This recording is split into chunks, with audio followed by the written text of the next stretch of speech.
হালাল টাকায় খরিদ করা আমার হালাল খাদ্য। ওই হালাল খাদ্যটা মানে রমজানের দিনের বেলায় আমার জন্য ছিল হারাম, ঠিক কিনা? আমার ঘরে আমার বিবাহিতা স্ত্রী, আমার স্ত্রী আমার ঘরে আমার জন্য হালাল, কিন্তু মানে রমজানের দিনের বেলায় আমার হালাল স্ত্রীটাও আমার জন্য ছিল হারাম, ঠিক কিনা বলেন? আমার ভাইরা, আমার বাবাজিরা, আল্লাহ রাব্বুল আলামিন এখান থেকে প্রশিক্ষণ দিয়ে দিলেন, যেটা দিনের বেলা, যেটা মাহে রমজানে হালালটাকে আমি আল্লাহ হারাম করে দিলাম, সেটা মাহে রমজানের পরে কোনদিন কোন অবস্থাতে একজন ইমানদার রোজাদার ব্যক্তি সে হারামটাকে কোন অবস্থাতে সে হালাল মনে করতে পারে না। আল্লাহু আকবার। যেটা দিনে, যেটা মাহে রমজানে আমার জন্য হালালটাও ছিল হারাম, এবং একজন রোজাদার এটাকে 100% রোজাদার রোজা রাখা অবস্থায় 100% সে সেটাকে আদায় করেছে, ঠিক কিনা বলেন? আদায় করছে না? আপনার ঘরের ভিতরে খাওয়া ছিল, পানি ছিল, আপনার স্ত্রী ছিল, আপনি কার ঘরে খাওয়া খান নাই, কার ঘরে পানি পান করেন নাই, আপনার ঘরে ছেলে মেয়ে আছে, তাদের ভয়ে নাকি? আপনার ঘরের ভিতরে আপনার আত্মীয় স্বজন আছে, তাদের ভয়ে, প্রতিবেশীদের ভয়ে, আত্মীয় স্বজনের ভয়ে, কার ভয়ে? আল্লাহু আকবার। কার ভয়ে আপনি খাওয়া দাওয়া পরিহার করলেন? হালাল খাদ্যটাও আমি আর আপনি বাদ দিয়ে দিলাম, যেটা আমার জন্য হারাম। আমার আল্লাহ ফরমান, এটা আমি আল্লাহ এক মাস আমি আমার বান্দাদেরকে ট্রেনিং দিয়ে দিলাম, যেন মাহে রমজানের পরে আমার এই বান্দারা কোন অবস্থাতে হালাল তো দূরে থাক, কোন অবস্থাতে আমার বান্দারা হারামটাকে যেন তারা কোন অবস্থাতে স্পর্শ না করে। আল্লাহু আকবার। এই ভয়টা যেন তাদের কলিজার ভিতরে মৃত্যুর আগ পর্যন্ত যেন ফায়দা হয়। সুবহানাল্লাহ। একজন রোজাদার ব্যক্তি ইফতারের আগ মুহূর্তে একজন রোজাদার ব্যক্তি ইফতার নিয়ে বসে থাকে, ইফতারকে নাড়ে ছাড়ে ইফতার করে না, ঘড়ির কাঁটার দিকে তাকায়, এখনো 5 মিনিট বাকি, এখনো 4 মিনিট বাকি, এখনো 3 মিনিট বাকি, ইফতারকে নাড়াচাড়া করে, মুখে দেয় না। কার ভয়? আল্লাহর ভয়। কথা কর না, কার ভয়? আল্লাহর ভয়। যে আল্লাহর ভয় একজন রোজাদার ব্যক্তি ইফতারের এক মুহূর্ত যে রোজাদার ব্যক্তি ইফতার করে না, ইফতার নিয়ে বসে থাকে, পানি পান করে না, খাদ্যদ্রব্য মুখে দেয় না, যার ভয়ে, সেই রোজাদার ব্যক্তি মাহে রমজানের পরে সে কিভাবে সুদে টাকা লাগায়, সে কিভাবে ঘুষ খায়, সে কিভাবে অন্যের টাকা মেরে খায়, সে কিভাবে অন্যের হাত মেরে খায়, সে কিভাবে সালিশ বাণিজ্য করে, সে কিভাবে এলাকার ভিতরে ত্রাস সৃষ্টি করে, মানুষদেরকে কষ্ট দেয়, সে কিভাবে অন্যের বিরুদ্ধে মিথ্যা সাক্ষী দেয়, সে কিভাবে অন্যের জমি সে জবরদখল করে, কেমনে করে। যে রোজাদার ব্যক্তি তার কলিজার ভিতরে এত ভয়, 1 মিনিট আগে ইফতার করে না, সেই রোজাদার ব্যক্তি লক্ষ লক্ষ টাকা তার সুদে আছে এলাকা। এরকম রোজাদার ব্যক্তি আছে না নাই? কিভাবে?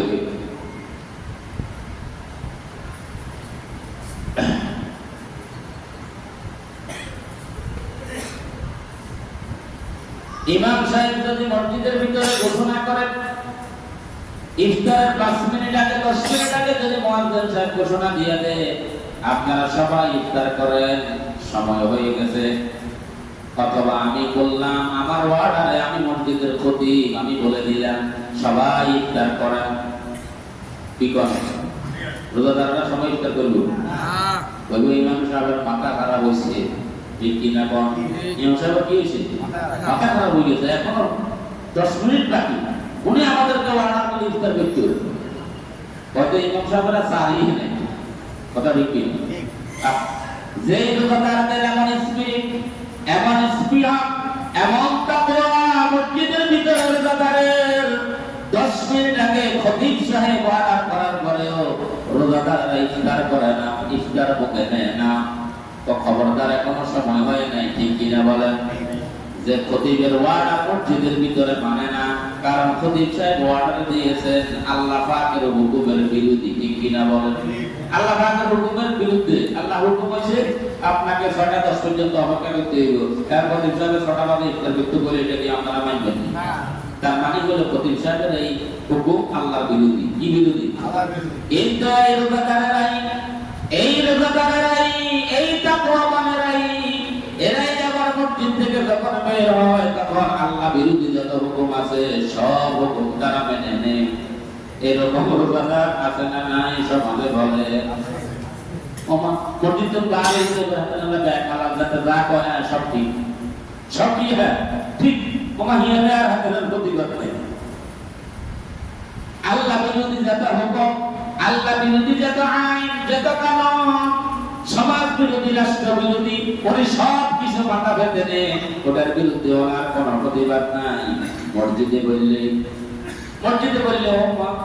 হ্যাঁ হুজুর এটা করো, আর মসজিদের থেকে বাইরে গেলে সব ঠিক, যাতে যা কর সব আলাদা। আল্লাহ আমাদেরকে সহি বুঝতে বলি। এই জন্য আমাদের আমল আমরা যতই করি, ওই যে বলতেছে একজন মেয়ে মানুষ, একটা মেয়ে বিয়ের জন্য তাকে সাজাইতে আছে। আমাদের দেশে তো এখন আলহামদুলিল্লাহ পারলা হয়তো দেখছেন আমো কাইম সাহেব আলহামদুলিল্লাহ বুড়া মানুষ তো পারলা ছিল অসুবিধা যাই আমরা সাজু বুঝতে করি।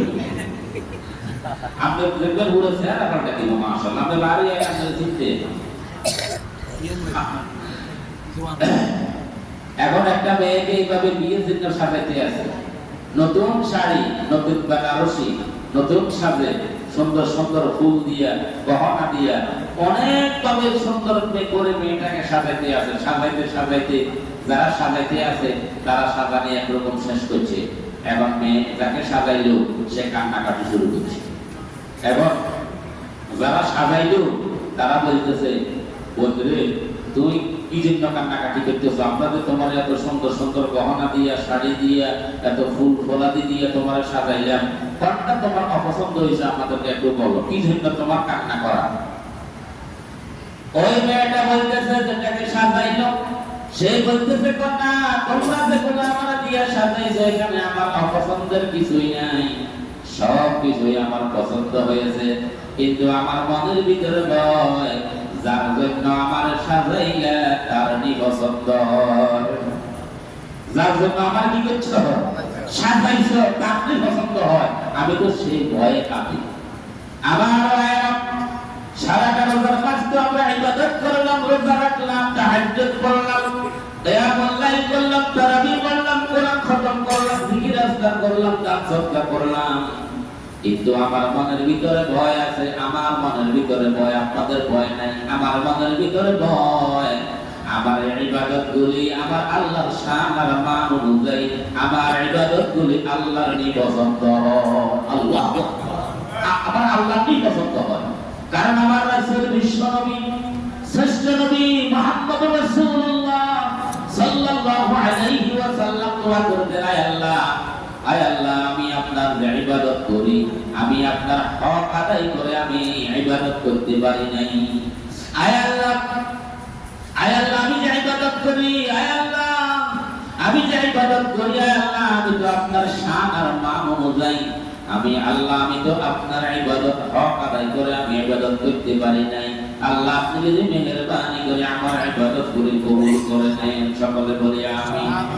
যে নবী বিশ্ব নবী, শ্রেষ্ঠ নবী মুহাম্মদুর রাসূলুল্লাহ সাল্লাল্লাহু আলাইহি ওয়াসাল্লাম तमाम মাখলুকাতের জন্য যিনি রহমত, ওই নবী দোয়া করতেন, আল্লাহ আপনার শান আর মান অনুযায়ী তো আমি ইবাদত করতে পারি নাই, আল্লাহ যদি আপনি আমার ইবাদতটা কবুল করেন আপনার দয়ায়, তাহলে আমার আর আপনার দোয়াটা কেমন হওয়ার দরকার?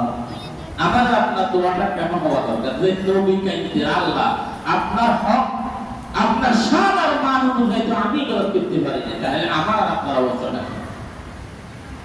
কিন্তু আমরা তো চিন্তা করতেছি মাশাআল্লাহ এত ইবাদত করছি, আল্লাহ পাক নাজাত না দিয়া যায় রূপ দিব, ঠিক কি না বলেন?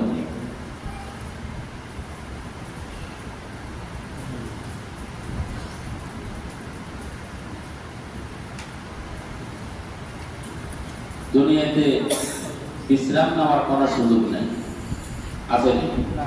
দুনিয়াতে বিশ্রাম নেওয়ার কোনো সুযোগ নাই। আমরা মাহে রমজানে যে প্রশিক্ষণ নিয়েছি, তাকওয়ার প্রশিক্ষণ, কিসের প্রশিক্ষণ?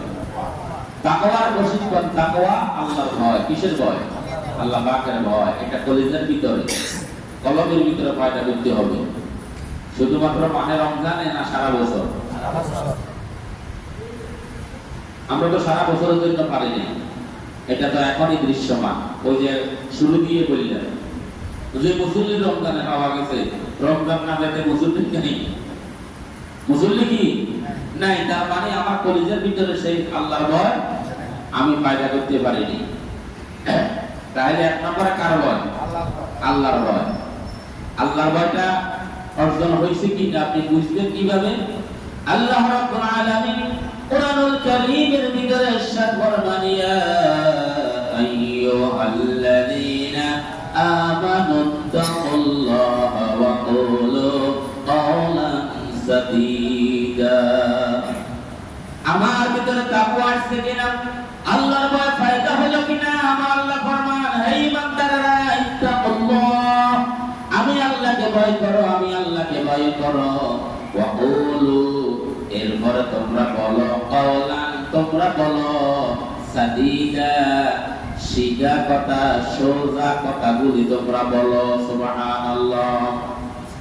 আল্লাহকে যারা ভয় করে তারা কখনো মিথ্যা কথা, বাঁকা কথা, তারা কখনো অন্য কোনো কথা মুখ দিয়ে বলতে পারে না। তারা সবসময় বলবে সিধা কথা। ওয়া কুলু কাওলান সাদীদা, তারা কি কথা বলবে বলেন? সিধা কথা বলবে। তারা হক কথাগুলি বলবে। তারা কোনো অবস্থাতেই মিথ্যার আশ্রয় নিতে পারে না। সুবহানাল্লাহ। সর্বক্ষণিক, সর্ব অবস্থায় হক কথা, সঠিক কথা, এটা যদি আমি বলতে পারি তাহলে আপনি বুঝবেন যে ইনশাআল্লাহ আমি অন্তত মাহে রমজান থেকে এই ফায়দা অর্জন করেছি, আমার তাকওয়া অর্জন হয়েছে, আমার জবান। সুবহানাল্লাহ। দ্বিতীয় নম্বরে হলো মাহে রমজানে আমরা যেভাবে নামাজের প্রশিক্ষণ দিয়েছি, অন্যান্য মাসের তুলনায় মাহে রমজানে আমরা এত বেশি নামাজ পড়েছি, নামাজ পড়ার চেষ্টা করেছি। কিয়ামুল লাইল, তাহাজ্জুদের নামাজ, এটা শুধুমাত্র মাহে রমজানে না সারা বছর? বিগত মাহে রমজানে না সারা বছর? আমার ভাইরা, আমার বাবাজিরা, যদি নিয়ামতের শুকরিয়া আদায় করেন তাহলে আল্লাহ পাক নিয়ামত বাড়িয়ে দেন। সুবহানাল্লাহ। কোরআনের কথা, কার কথা? আল্লাহ পাক কোরআনে বলছেন নিয়ামতের শুকরিয়া আদায় করলে নিয়ামত কি করবে? বাড়িয়ে দিবে। এখন নিয়ামতের শুকরিয়া আদায় করবে, নামাজের শুকরিয়া নামাজ দিয়ে আদায় করতে হয়। সুবহানাল্লাহ। মালের শুকরিয়া মাল দিয়ে আদায় করবে, সম্পদের শুকরিয়া সম্পদ দিয়ে আদায় করবে। তাহলে মাহে রমজানে যে আমরা এত অতিরিক্ত নামাজ পড়েছি আর যে আল্লাহ তৌফিক দিয়েছে, মাহে রমজানের পরেও তো ধারাবাহিকতা রক্ষা করতে হবে। ঠিক আছে? সবাই রাজি আছেন তো ইনশাআল্লাহ? আমরা সাহারি খাওয়ার জন্য অ্যালার্ম দিয়ে রাখতাম 3:30। এখনো 3:30 যদি আপনি সেই অভ্যাসটা ধরে রাখেন, উঠি যদি 2-4 রাকাত নফল নামাজ পড়েন, ওয়া মিনাল লাইলি ফাতাহাজ্জাদ বিহি নাফিলাতাল লাক আসা আন ইয়াবআসাকা রাব্বুকা মাকামান মাহমুদা। আল্লাহু আকবার। হে রাসূল, আপনি তাহাজ্জুদের নামাজ আদায় করেন, তার কারণে নামাজ আপনাকে মাকাম মাহমুদ পর্যন্ত পৌঁছিয়ে দিবে। সুবহানাল্লাহ। আপনার সম্মান আর আপনার ইজ্জত বাড়িয়ে দিবে। সুবহানাল্লাহ। আমার রাসূলের জন্য নামাজ ফরজ ছিল। সুবহানাল্লাহ। আমাদের জন্য এটা কি নয়? ফরজ না, আমাদের জন্য এটা নফল। কিন্তু নফল হইলেও ইজ্জত আর সম্মান এবং এই নামাজের মাধ্যমে আল্লাহ পাকের অতি নিকটে যাওয়া যায়। ফরজ নামাজের পরে সবচাইতে আল্লাহর কাছে প্রিয় নামাজ, গুরুত্বপূর্ণ নামাজ হচ্ছে তাহাজ্জুদের নামাজ। সুবহানাল্লাহ। আমরা সকলেই চেষ্টা করব 2-4 রাকাত নামাজ মাহে রমজানের এই প্রশিক্ষণ থেকে আমরা যেন রাখতে পারি। আল্লাহ আমাদেরকে তৌফিক দান করি। আমিন। এবং মাহে রমজানে আমরা এত নামাজ পড়েছি, মাহে রমজানের পরে আমরা ফরজ নামাজগুলোও পড়তে পারি না। এর থেকে তো দুর্ভাগা ব্যতীত আর কিছুই নেই। কথা ঠিক কিনা? এরপরে 3 নম্বর আমলটা করবেন মাহে রমজানে আমরা সকলেই চেষ্টা করি অন্তত একটু কোরআন তেলাওয়াত, এক পারা কোরআন পড়ি, এক খতম কোরআন তেলাওয়াত করি। আমাদের মা বোনেরা মাহে রমজানে অনেকেই কোরআন খতম করেন, ঠিক কিনা বলেন? তো মাহে রমজানে কোরআন তেলাওয়াত করি, কোরআন খতম করেন মাহে রমজানের পরে, অসুবিধা কি? কে নিষেধ করছে? মাহে রমজানের পরে কোরআন তেলাওয়াত করতে কি কেউ নিষেধ করছে? তো মাহে রমজানের পরে সেটা হয় না কেন? সে ধারাবাহিকতা আমরা রাখতে পারি না কেন? অনেক যুবক ভাইয়েরা আছে আমাদেরকে আসি বলে, হুজুর ছোটবেলা মক্তবে কোরআন শিখছি, হুজুরের কাছে কোরআন শিখছি, এখন না পড়তে পারি না। আছে না নাকি? হুজুর না পড়তে এখন তো পারি না, এখন না পড়তে পারি না। তো আপনি পারবেন কেন? তো আপনি যে বছরের পর বছর পড়েন নাই, খারাপ তো কথা নয়। এটাকে যদি আমরা কন্টিনিউ করি, শুধুমাত্র মাহে রমজান না, সারা বছর। মাহে রমজান আপনি বেশি পড়ছেন, দৈনিক 1 পারা পড়ছেন, মাহে রমজানের পরে আপনি অন্তত কমপক্ষে 5 পৃষ্ঠা পড়েন না। আপনি 2-4টা রুকু করে ডেইলি পড়েন না। আপনি অন্তত মাহে রমজানে 1 মাসে পড়ছেন 3 খতম, মাহে রমজানের পরে 1 মাসে পড়েন না 1 খতম, 2 মাসে 1 খতম পড়েন না, তাহলে তো আবার তেলাওয়াতটা জারি থাকবে। সুবহানাল্লাহ। কি কথা সবাই রাজি আছেন না? ইনশাআল্লাহ। তার কারণ হচ্ছে দুনিয়াতে রেস্ট করা, আরাম করার কোনো সুযোগ নাই। আছে না? এই দুনিয়াটা হচ্ছে শুধুমাত্র দৌড়া, শুধুমাত্র আমলের প্রতিযোগিতা, শুধুমাত্র আমলের প্রতিযোগিতা। আমার আল্লাহ পাক ফরমান এটা হচ্ছে আমলের প্রতিযোগিতা করার জন্য। কিসের প্রতিযোগিতা? বিশ্রাম তো করবেন, বিশ্রাম করবেন অল্প সময়ের জন্য, সেটা হচ্ছে কবরে। কোথায় বিশ্রাম? কোথায়? যদি ইমানদার হই, ইমান নিয়ে যদি কবরে যেতে পারি, তাহলে বিশ্রাম হবে আমাদের কোথায়? কবরে, অল্প সময়ের জন্য। কিন্তু কবরেও আমাদের স্থায়ী ঠিকানা নয়। আমাদের স্থায়ী ঠিকানা কোথায়? আল্লাহর জান্নাতে। সুবহানাল্লাহ। আল্লাহর জান্নাতে। সুবহানাল্লাহ। আমার ভাইয়েরা, আমার বাবাজিরা, এই দুনিয়াতে শুধুমাত্র পেরেশানি আর পেরেশানি, এই দুনিয়াতে শুধুমাত্র পেরেশানি আর পেরেশানি। যেখানে যাবে কয় আরো যা, আরো যা, আরো সামনে যা, আরো দরকার, আরো দরকার, আরো দরকার, আরো করি, আরো করি, আরো করি, আরো লাগবে, আরো লাগবে। পেরেশানি আছে না? নাই। কিন্তু কবর এমন এক জায়গা, সেখানে গেলে আর কোনো পেরেশানি, আর কিছু লাগার কোনো, আর কিছু লাগবে না। আহা, বলছেন হ্যাঁ। তো এই দুনিয়াতে আল্লাহ আপনারা যদি পুরো দুনিয়ায়ও দিয়ে দেয়, এরপরও কি কয়? আমার আরো লাগবে। যতক্ষণ না পর্যন্ত বনি আদমের পেটের ভিতরে মাটি না ঢুকবো, মাটি যখন ঢুকবে এরপরে আর কিছু মাটি না তখন পর্যন্ত বেড়ে না ঢুকবো, ততক্ষণ পর্যন্ত বনি আদম শুধু লাগবে। এরপরে কবর, সেখানে আমার জন্য স্থায়ী কোনো ঠিকানা নয়। সেখান থেকে একটা সময় আমাকে উঠে যেতে হবে।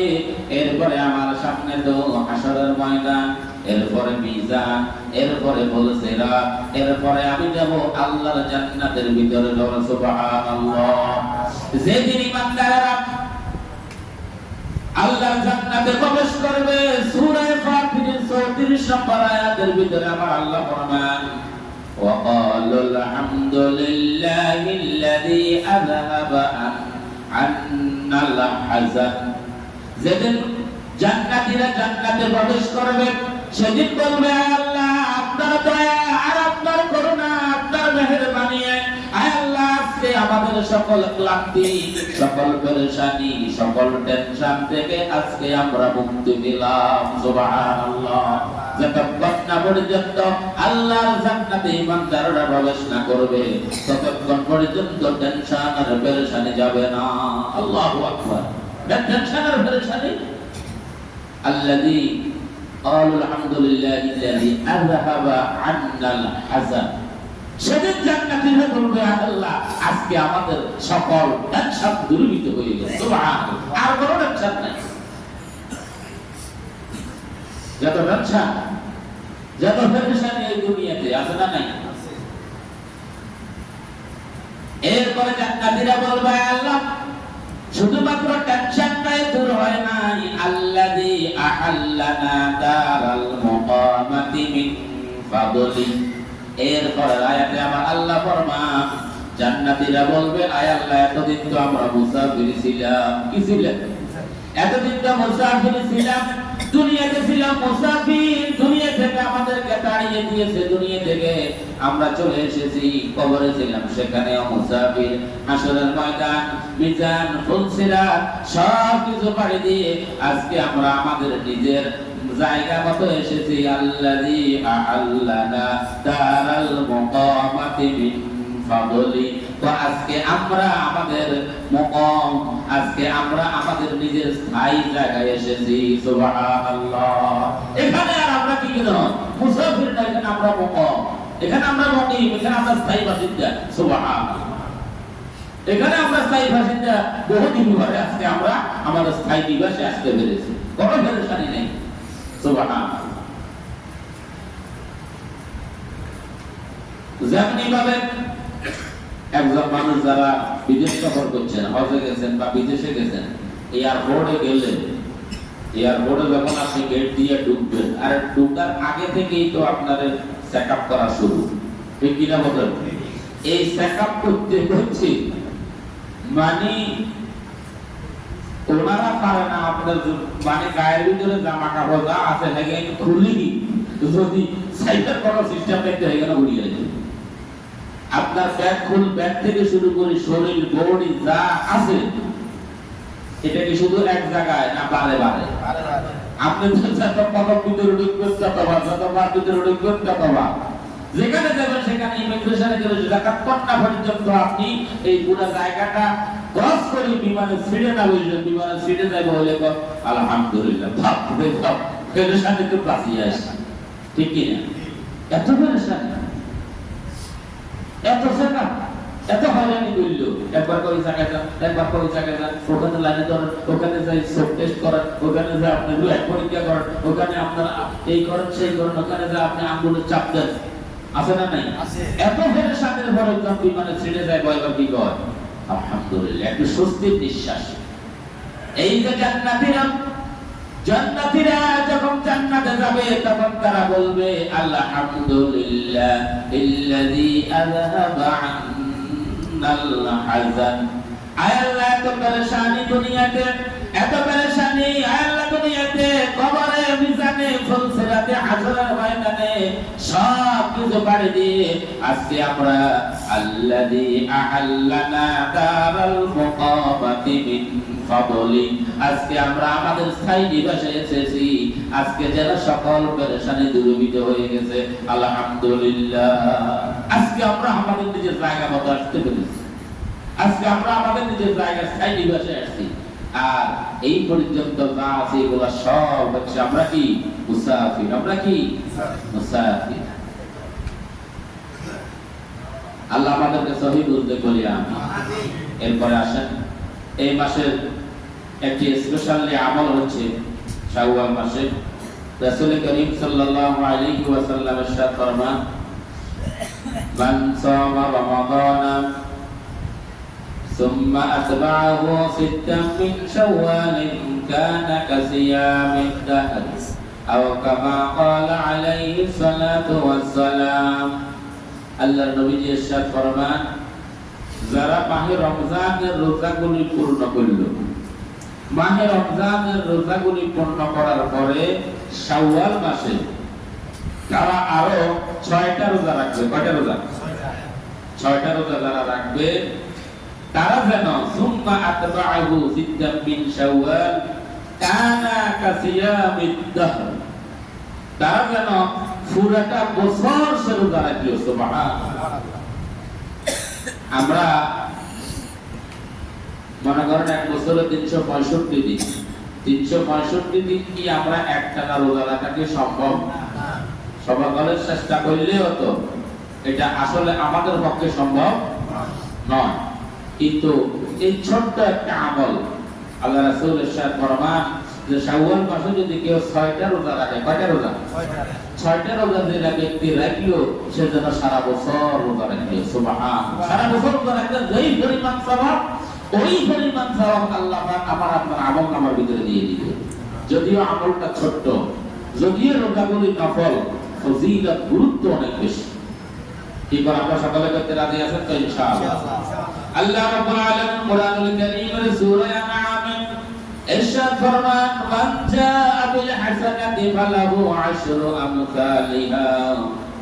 বান্দা যে কোনো নেক আমল করে তার সর্বনিম্ন প্রতিদান হলো 1/10। ফালাহু আশরু আমসালিহা, একে কত? সর্বনিম্ন প্রতিদান হলো 1/10।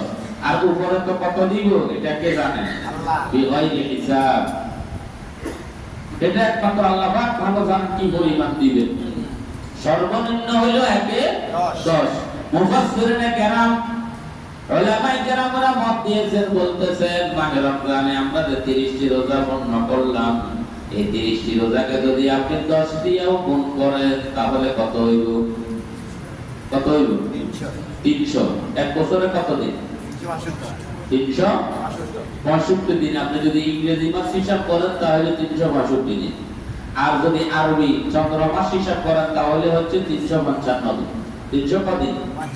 355 দিন। আরবি মাস হিসাব করলে 355 দিন, আর ইংরেজি মাস হিসাব করলে 365 দিন। তাহলে আমরা এখানে পাইলাম 30 রোজা 10 করি হইলো কত হইলো? 300। আর শাওয়াল মাসে যদি আরো 6টা রোজা রাখেন, 6 যদি আপনি 10 দিয়ে পূরণ করেন কত হইলো? 360। এখন যদি বলেন হুজুর বছর তো হইলো 365 দিনে, 360 না হইছে, এই যে আল্লাহ রাসূল যে বলেন পুরো এক বছরের সওয়াব দিয়ে দিও, তাহলে 360 দিনের হিসাব তো পাইছেন। বাকি হিসাব কত দিন? 5 দিন। এই 5 দিন রোজা রাখা হারাম। এই 5 দিনের রোজা রাখা হারাম।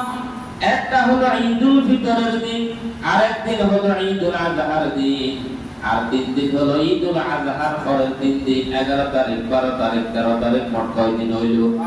এই 5 দিনে রোজা রাখা হারাম, রোজা রাখা হারাম। আমার রাসূল বলেছেন আইয়ামু আকলিন ওয়া শুরবি। এই 5টা দিন হলো ঈমানদাররা, মুসলমানরা সবাই আল্লাহর মেহমান। কার মেহমান? আল্লাহর মেহমান। এই 5টা দিনে মুসলমানরা, ঈমানদাররা আল্লাহর মেহমান। আমার আল্লাহ ফরমান তোমরা এই 5 দিনে তোমরা শুধুমাত্র খাইবা আর পান করিবা। সুবহানাল্লাহ। রোজা রাখবা না, রোজা রাখা হারাম। এই 5 দিনে শুধুমাত্র খাও। 5 দিনে কি করো? শুধুমাত্র খাইবা আর পান করিবা। আইয়ামু আকলিন ওয়া শুরবিন, শুধু খাইবা আর পান করিবা। এই 5 দিন সবাই আমার মেহমান। সুবহানাল্লাহ। তাহলে আরবি মাস হিসাব করলে সেখানে 5 দিন ওই যে হারাম। এই 5 দিন রোজা রাখা কি হারাম। আর ইংরেজি মাস হিসাব করলে 5 দিন বেশি আছে, এই 5 দিন হলো হারাম। সে 5 দিন কি হারাম। তার মানে হলো আপনি এই 6টা রোজা রাখলে যে বলেছেন পুরো একটি বছর রোজা রাখার সওয়াব, সকলে রাখতে রাজি আছেন তো ইনশাআল্লাহ। যারা শুরু করছেন আলহামদুলিল্লাহ, আর যারা শুরু করেন নাই ইনশাআল্লাহ আমি সহ আমিও শুরু করুন, তারা আছে ইনশাআল্লাহ আপনারাও শুরু করবেন। আল্লাহ আমাদেরকে তৌফিক দেন বলি আমিন। আপনি 6টা রোজা একসাথে রাখতে পারেন, একটানা 6 দিন। আবার যদি বলেন যে আমি এই সপ্তাহে 2টা, আগামী সপ্তাহে 2টা, কোনো অসুবিধা নাই। মোট কথা হইলো শাওয়াল মাসের ভিতরে 6টা রোজা পূর্ণ হইলেই হইল, অসুবিধা নাই। আবার আমাদের মা বোনেরা যারা আছেন তাদের প্রাকৃতিক নিয়ম অনুযায়ী অনেক মা বোনদের মাহে রমজানে 4টা, 5টা, 6টা রোজা তাদের ছুটে যায়। তো এরকম মা বোনেরা যারা আছে তারা যদি মনে করে এখন আমি মাহে রমজানের ওই কাজা রোজা আর শাওয়ালের 6 রোজা একসাথে নিয়ত করে রাখি এলাম, এরকম করার সুযোগ আছে না? এটা সুযোগ নাই। ফরজ, ফরজ। ফরজটা কি? ফরজ।